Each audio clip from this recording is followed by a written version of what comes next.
Alright, thank you everyone for joining in. It's been a great time to have all of you joining.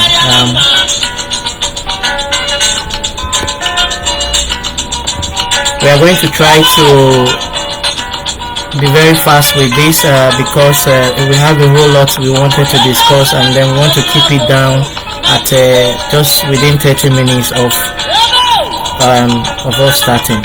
So I want to appreciate everyone for joining in. Quickly we will just start, and then I will just say a word of prayer, and then we can start. Almighty and ever-living God, we want to appreciate you for this time. We bless your holy name for this opportunity to discuss this sensitive matter about the state of our nation.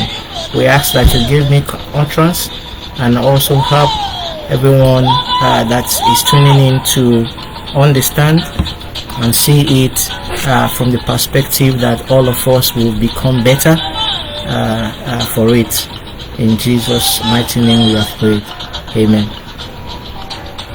I want to appreciate everyone for being here. It's a very sensitive topic indeed for us to try to discuss.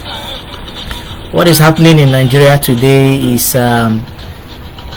it's something that when we look at it, it's something that pricks the mind, that makes you worry about what you would have wished that the country would look like, and where you would have called your own country. This is the 5th edition of this of State of the Nation, and this particular one is titled the RUGA settlement and the IKENGA settlement scenario. And what do I intend to achieve in trying to discuss these two things? The RUGA settlement is one thing that all of us are very aware of, and it is so sensitive that I needed to try to bring up a conversation that tends to look at what RUGA settlement actually represent, and then bring in a scenario that I titled the IKENGA settlement. The RUGA settlement is a proposal by the federal government, which was denounced after a whole lot of agitation in July 3rd of July 2019, when the current administration wanted to mass do a land grabbing and provide lands across the nation for herdsmen. I had explained at that time that the federal government was approaching this matter in a way that I defined it as being very clueless, because they were not open-minded to try to see exactly what the issue is. It's just like two people having issues, the farmers and the herders, and then you say your solution is to take people's land and give it to people. Across the world, that has not worked. But I don't want to dwell on that, the nitty-gritty of the RUGA settlement. I want to dwell on what it represents as regards to the situation of Nigeria today, as well as also looking at the almost completed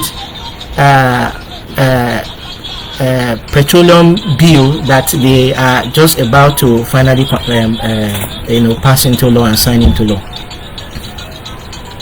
It is also not news that the southern governors had meeting 2 days ago in Lagos, and then they come up with a communique that also defined and spoke a few things about what they rejected as regards to the content of the petroleum the revised petroleum bill. Now, RUGA settlement is designed to have grazing reserves all across the nation for a specific ethnic group that is into herding, which is Fulani. And the federal government intends to use the national resources to also develop this settlement. Remember that it is not about the game reserve. There will be a whole lot of investment in these areas that will still come from our commonwealth. And it becomes so sensitive that you intend to look at it, and then each time people try to support and defend this particular government program, that is not from this part of the country, you tend to begin to wonder if something is completely, if what you are seeing is not what the other person is seeing. That is how divided and how divisive the issue is, and how divided the country has become. And you try to engage people in some of those things, and then it becomes very, very sensitive. Even as I'm talking about it right now, it's also very sensitive, because sometimes you have to try to present some of these things in a subtle way, trying to follow the tune of political correctness and and all of that. But the truth of the whole matter is that at the place where Nigeria is today, we have to be able to look at the truth and just say the truth. So I said this is not new, and all of these things have continued to be like this for a very long time. This is because when you perpetrate lie for so long, it becomes true, even to the person who knew that was a lie and has continued to peddle that particular lie. So when you see everybody talking about some of these issues, the whole seriousness, I can tell you, if you put them on lie detector machine, they would come out as somebody who is saying the truth, because the lie has been so perpetrated that they are now seen as the complete truth. And I said during this particular time that, look, as divisive as this issue is, and you find it very difficult to be able to see the picture from the other person, I came up with an idea that is called the IKENGA settlement. And I said, do you know that the Igbos and the Easterners generally, their own cattle rearing is business, and IKENGA in Igbo land is a symbol of strength. It's a symbol of the strength of the Igbo people, such as also the RUGA as a word in my own research signify very, very significant strength for the Fulanis. And I said, if you want to engage people to be able to look at these things from every point of view, can you imagine? And I stated a premise, and I said, when you look at our founding fathers, you would see and understand the different body language that has got us to this place. And I said, present RUGA settlement the way you have presented it, but let me present IKENGA settlement the way it would also look like RUGA settlement. And my proposal is this: can you imagine a 3,000 to 4,000 square mile of an industrial estate designed with the national fund across all the 17 states in northern Nigeria, solely for the Igbos to come in and do their business? They don't have to buy land, they don't have to build anything, they don't have to rent the shop. You provide light for them, you provide water for them, you provide the land for them, and then you build it up for them to try to come in and just do their business. what do you think is going to be the reaction from the north? What do you think is going to be the reaction from the north? There is going to be so much outcry that you are going to be wondering, does this not look the same thing like RUGA? Is it not the same proposal? When you say you want to amass land, indigenous people's land, for people to just come in and do their business, and you try to articulate all the support and all the argument for this same particular this thing, then it takes you directly to what is actually wrong with Nigeria. The reason why you see these things happen is because we have defined justice. We are so used to the injustice of the structure of Nigeria that it has become norm. It's become normal to all of us, and that is where we need to come from. If you cannot accept IKENGA settlement, don't preach RUGA settlement or anything that looks like RUGA settlement to me. And that brings me to the current bill of the petroleum law that are currently being, it's almost finalized because the North has the numbers. You want to give 3% to the host community, where the hazard and all of those things is going to, where they are going to have that direct effect of the oil exploration, and the fact that they are the owners, they are the indigenous owners of that same commonwealth resources that you are using for the whole of the country, and you want to allocate 30% to the basin.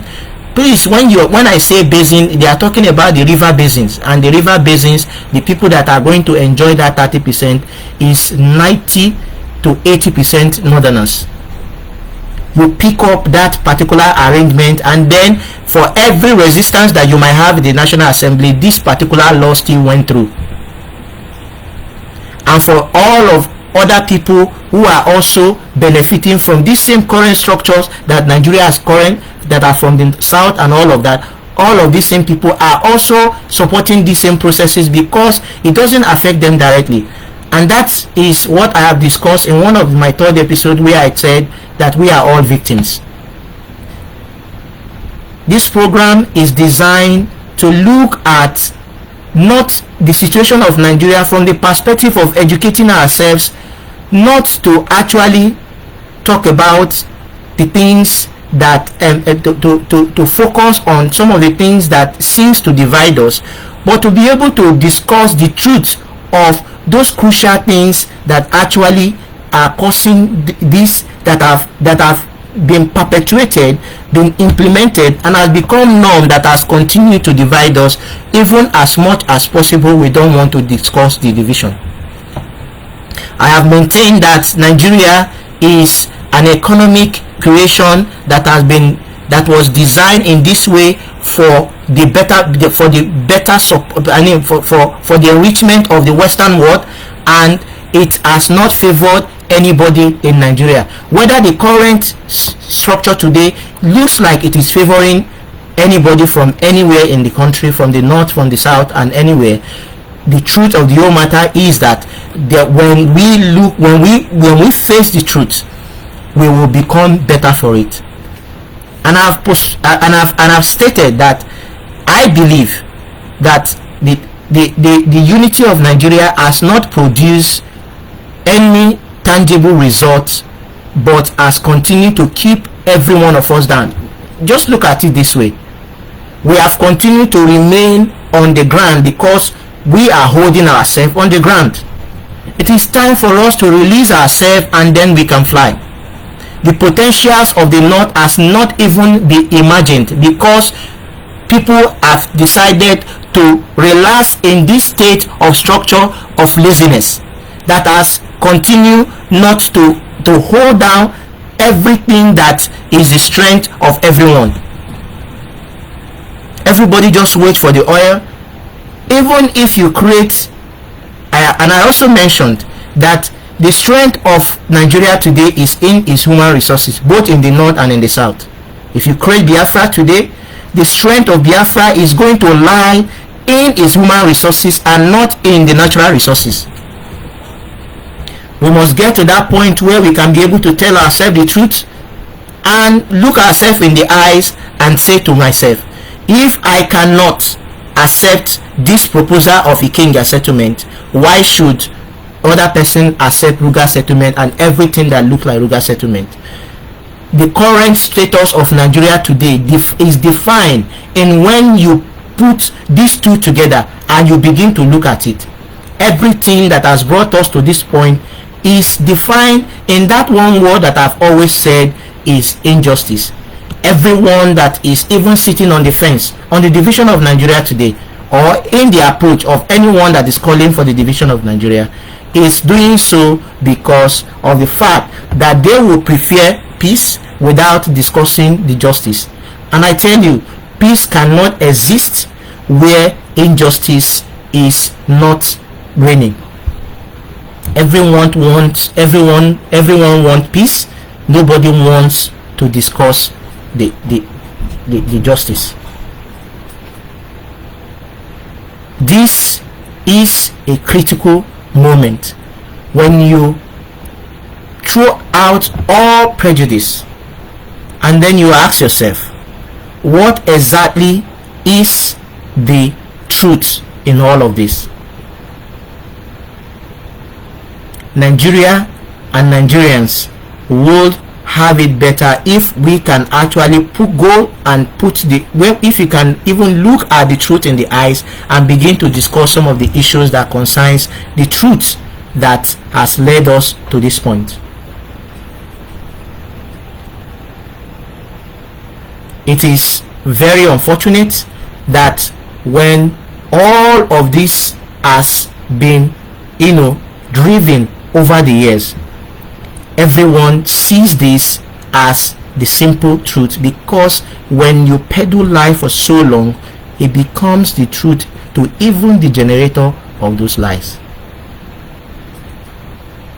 If IKENGA settlement scares you, then you would understand what it means for you to ask me to accept RUGA settlement.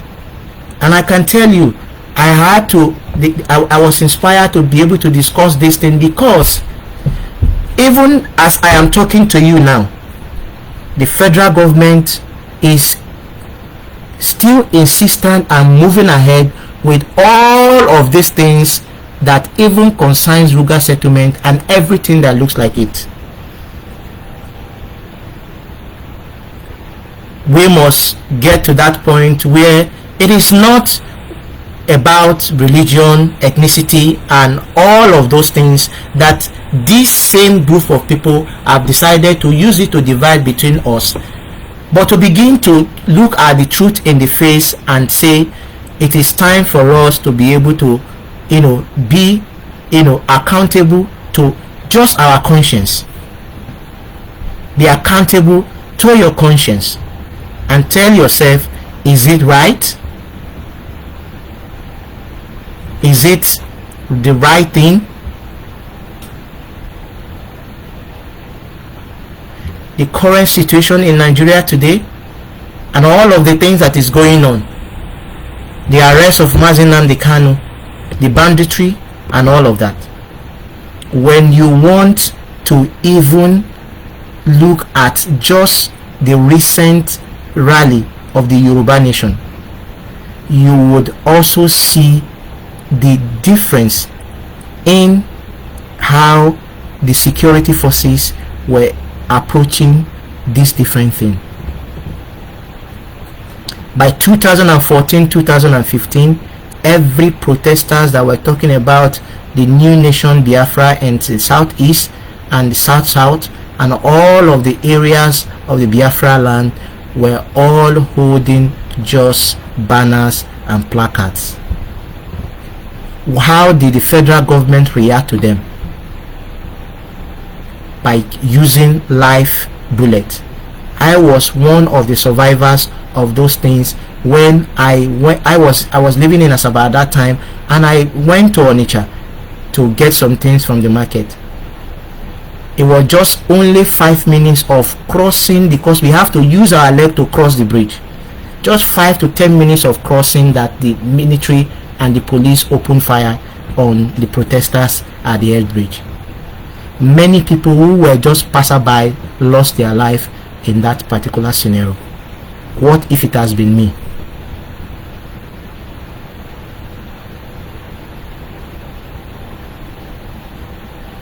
So we must get to the point where we don't have to sugarcoat the truth.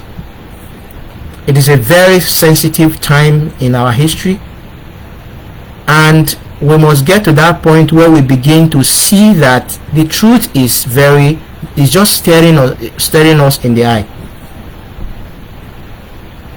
Every Nigerian today would have a brighter future if we begin to sit on the table to discuss the division of the country. And I would state out exactly what I mean by that. The current structure today has not fulfilled the dream of all Nigerians, and has continued to hold Nigerians in abject poverty and in a cycle of negativity. When you look at the structure of Europe today, you would see that countries are created, even as small as they can be, around tribes and ethnicities that are so united in the unit that they can understand themselves and have a simple united purpose of direction that they are implementing as one nation. What is so missing in Nigeria is this same history, going back into all of the things that has happened. Jokingly, I said, we have two major founding fathers that we can reference as we discuss the issue of Nigeria today, and as it regards to the RUGA settlement and the IKENGA settlement scenarios. We have Ahmadu Bello on one hand, and we have Dr. Nnamdi Azikiwe on the other hand. If you wake the two of them today, and if you present these two to them, Dr. Nnamdi Azikiwe would not have problem with RUGA settlement, because that is his nature. If you present IKENGA settlement, by the time you are designing it, even Dr. Ahmadu Bello would rise from the grave. That is how sensitive this is. That is how you begin to wonder what exactly is the justice in this situation. As far as the injustice continues, peace becomes one expensive commodity that we all who are lovers of peace will continue to be in this perpetuate situation of worry and concern. Most Nigerians today are concerned and worry about the situation of the country, and we are getting to that point where it is appearing to be an helpless situation. But we can actually bring the truth to the table and leave this atmosphere of worry and begin to discuss issues that are fundamental to the problem that our country faces. We can get to that point where we can negotiate and discuss how we move forward as individual people. There are so much the North can do without oil. There is so much the South can do without oil. This same thing that has held us together and has continued to to oil this over, this structure that have failed over the years is something that we have to begin to look inward and tell ourselves the truth. I have lived 3 to 4 years of my life in Kebbi State, and I can tell you the potential. And I always mention Kebbi State because this is a state I've stayed, and I've stayed in Niger State and several other parts of the north. But one specific thing about Kebbi State is how blessed Kebbi State is, and how you can now begin to look at the reverse reliance on only what comes from the federal ports to sustain that state. Why everything that particular state need is right there in that state, only if there could be a change in how things are done. Zamfara is there, Niger State is there, Sokoto is there. Every of these states are blessed, but we have continued to hold on to this same thing that has not worked because nobody wants to get to work and do the work. Nobody wants to get down to the work and do the work. This program is a program of consciousness. You must check your heart and then ask yourself exactly what the truth is. Even when it is very difficult for you to say it out, just begin to work on your consciousness. Like I said, most people who have continued to peddle this same structure and continue to support it with their whole life and all of that have continued to do so because it is a long history of lies that have become the truth. It's a long history of lies that have become the truth. We must rise up to that point where we begin to, be free with all the options.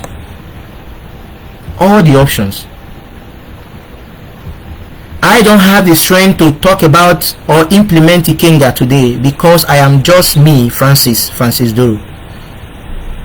But the people who have the power today, the presidency and all of them, who are still continuing to use this same RUGA and all its likes to continue to perpetuate the RUGA settlement in every form that is currently being implemented today. The question is, who is the victim? Who is the oppressed and the oppressor? It is a moment, it is a time for us to begin to look at all of these things. Look at the security apparatus, look at all of the things that is currently going on, and all of and the government investment in every sensitive national issues that is currently going on. All of them lay bare in our eyes, and when these things are being discussed and people begin to talk about, you shiver in your bone marrow and ask yourself, where are these people getting all of this from? It is time for us to say the truth. It is time for us to stand with the truth. I want to appreciate everyone for tuning in, and I want you to understand that RUGA settlement is everywhere in our political and our economic life in Nigeria today, and that is actually the reason that we have continued, and the voices that have continued to gain ground in discussing many issues of the direction towards the dissolution of Nigeria has continued to gain momentum in every phase that you look at it, solely because we are in a crossroad where the truth cannot be hidden anymore. The truth cannot be hidden anymore. It is time for us to rise and begin to look at these sensitive matters and then say no to all of the lies and embrace the truth. I mentioned in my first listing, and I said all Nigerians are blessing to the world. All Nigerians are blessing to the world. But when when you give these people the right platform for them to operate, they excel. Every Nigerian that have left the shores of the country, you see them excelling, you see them leading in everything that they are doing, solely because the system keeps them on this. People need to just be very fair, even to their conscience. You don't have to be fair to me. Start with being fair to your conscience. Start with being fair to your conscience. The situation of Mazi Nnamdi Kanu, for instance, you have issues, problem, you have your concerns about approach and all of those things. One big question I've asked people is this: do you think that if Nnamdi Kanu has not followed the path he has followed, we'll be discussing some of the things we are discussing today? And to even think of it, when you analyze the situation properly, you will realize that, just like I mentioned in my last episode, that the creation of Biafra in 1967 was a necessity for survival. The route, the direction that these same people have decided to follow is because it's a necessity that was placed on them. They started by having placards and saying that we want Biafra, we want referendum. They were shot, killed. Most of them, when they kill them, they take the body and all of that. And when all of that, what do you think will be happening in the mind of people who are directly losing people? Friends, relative, husband, and all those things. That's how you continue generating that same, feeling of rejection, of subjugation, of oppression, and all of that. And at the end of the day, you see it explode. The people who have decided to go to the street, have you asked yourself why? If they were gainfully employed and things were working properly, would they have made themselves available for some of the things that you have issues with, for the civil unrest? And where did we say that it becomes a sin to actually protest and say this current approach of this governance is not what I wish for my generation unborn? In the end, you begin to have, you get yourself in a crossroad where it's so difficult for you to actually pin down exactly what they will have expected these people to do.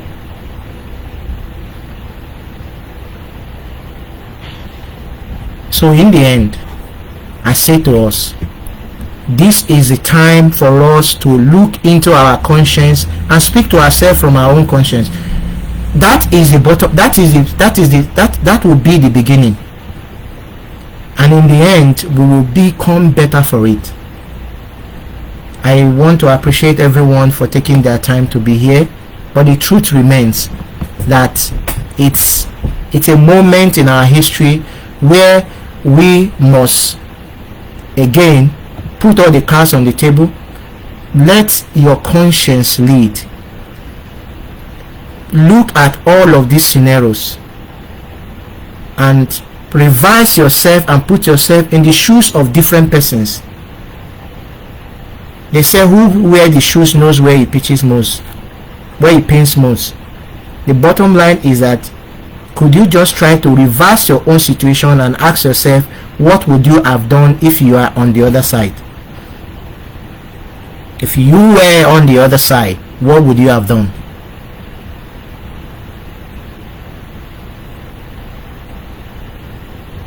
So that is the thing that the RUGA settlement and the IKENGA settlement represent, and that is one thing that we have to be able to do. It is the injustice that is being implemented step after step that you begin to look at what has led us to this. So thank you everyone for being here. I want your feedback, I want your comments, I want you to help share this particular this thing. This is very sensitive. It has taken me time to get to this point, to be able to know very well that it's time for us to be able to engage. We have different platforms that are doing different things, but here we want to take time to engage everybody on all the sides, share that glorious destiny that is possible if this country divides. And if we can get to that point of even, conducting that referendum, and it shows that the highest percentage of us still wants this country to work, then we go to the table to discuss exactly how we move forward from there, what we need to do to make this country a better place for me, for you, and for our next generation unborn. So thank you very much everyone. It's been a very great time to have all of us here. Please, again, like I said, send in your feedback, send in your comment. I really appreciate them, because that is one thing that will help us to be able to continue to have this kind of program that helps us to search our conscience and put us on the path of peace as we move ahead with the solution that would actually favor and work for the whole of Nigeria. Thank you very much. God bless you.